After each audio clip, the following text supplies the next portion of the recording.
So the passage for today is from chapter 21. There will be false Christs and false prophets. And the passage is, "No good tree bears bad fruit, nor does a bad tree bear good fruit. Each tree is recognized by its own fruit. People do not pick figs from thorn bushes, or grapes from briers. The good man brings good things out of the good stored up in his heart, and the evil man brings evil things out of the evil stored up in his heart. For out of the overflow of his heart, his mouth speaks."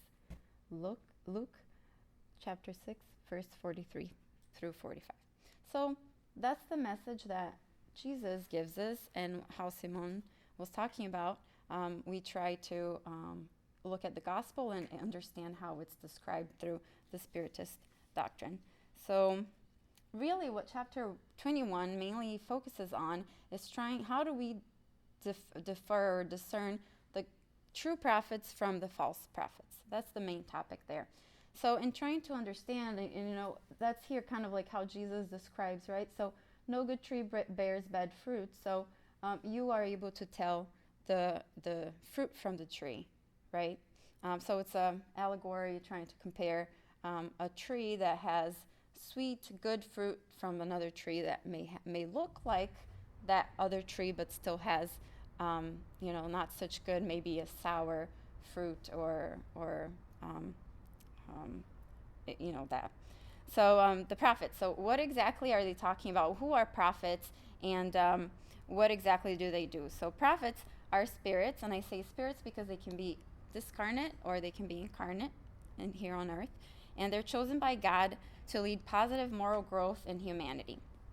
Prophets, they elevate us or an entire group of people, or even the whole world, right, to rethink our values or rethink our beliefs, and really they try to transform our behaviors in a moral sense. They try to, their mission is to move humanity up a step in the moral ladder. So if you think about it, we can kind of go back to history and think about religious leaders or religious prophets that we've had that have done that, right? That have moved us up in the moral ladder. Such people like Jesus, right? So our main guiding model, our master for the Spiritist doctrine. Then we have other religions too, right? That have Muhammad, or that have Buddha and other prophets that have brought about the word of God, that have brought moral values to people, that have tried to get people closer to God.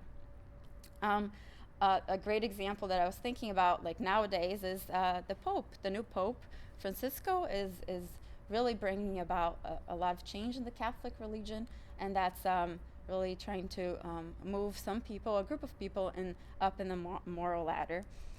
We have also political leaders that have tried to move social change or to create social change. People like Martin Luther King, that are very famous here, Gandhi, Mother Teresa, and others. So we look up to those leaders. They're true prophets, what they're called, because of this big mission that they have and how they were able to accomplish, and by the fruit, right? Their actions, their deeds, all of them really shows us the good stored up within them, that they were able to actually have this big job and move us up, like I said, in the moral ladder. So how do we differ the true prophets from the false prophets? The main thing that I already talked about, they have big jobs. So we know that true prophets have these big jobs that are leading these big groups of people, and they are usually very brave. They're very courageous because they have to really challenge the status quo. So it could be that there's a normal belief now, but they come in and they change that belief, and it usually brings people more, or makes people more morally evolved because of their teachings. They also display high elevated moral virtues, so they have a lot of love, a lot of charity. They're humble. They have indulgence, and usually when you're close to those people, you can really sense their superiority, their moral superiority. And they're usually very intelligent, right? So it's kind of like that moral growth goes along with their with the intellectual growth too. So usually they're quite intelligent folks. And the main thing is that their message really touches our heart, right? It touches the hearts of people, and their actions really follow their words. So again, like I said, they really do what they're teaching. Then finally, the false prophets. How are the false prophets different from the true prophets? They have big jobs too. So in my opinion, a lot of false prophets have a lot of people following them as well. But their mission is often not of the same moral character as the true prophets.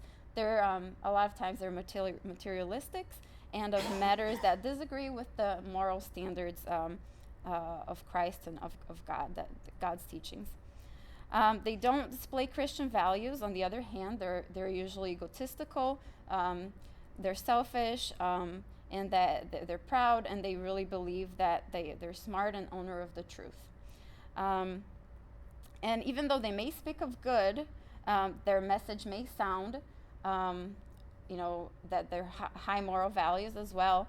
They are not acting on their message. So it could be that maybe they're evil messages, right? So there could be two things for false prophets. They're evil messages, they're frivolous messages, or it could be that they are talking about good things, but they're not really acting on those good things.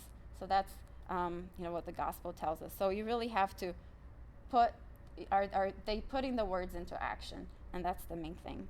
The other thing I want to mention about, I won't focus too much on it, is that, again, like I mentioned before, is that the spiritual world also has a lot of false prophets, and usually mediums have to really worry about that, right? So people that are medium, that are doing mediumistic work, really have to make sure that they are paying attention to those, because they can receive some communications that are mystical or peculiar in some manner, and they should really try to use reason and always have common sense in the messages, that the communication that they are getting through spirits. So finally, the main important message here for us to take from the message, Jesus' message today, is that we have the ability to differentiate the false prophets from the true prophets by their message and their ability to put their words into actions, right? Because it's very hard to put moral values, moral superiority into actions. You have to be a master in it already to do those things. So true prophets, their words and their actions will resonate with our hearts because they touch us within our moral conscience.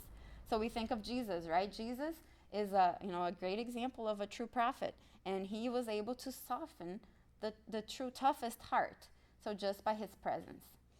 And then finally, we will have many prophets within our religions, our communities, so our country. So the important thing is to have the knowledge and the moral superiority or the moral discernment to really be able to tell the difference. So what we have to do is turn ourselves into true prophets as well, and really make sure that our research and our learnings from this beautiful gospel that we're reading is really changing ourselves in our everyday lives, and that we're putting these words into actions. Like I said, we all have the ability to be prophets, right? Even though I talked and I mentioned that a lot of big people that have big actions that have changed the world, we could change our world with our little actions and our values. So I encourage us all to try to do that. I know it's very hard, but again, hopefully you were able to learn a little bit from this passage. Thank you.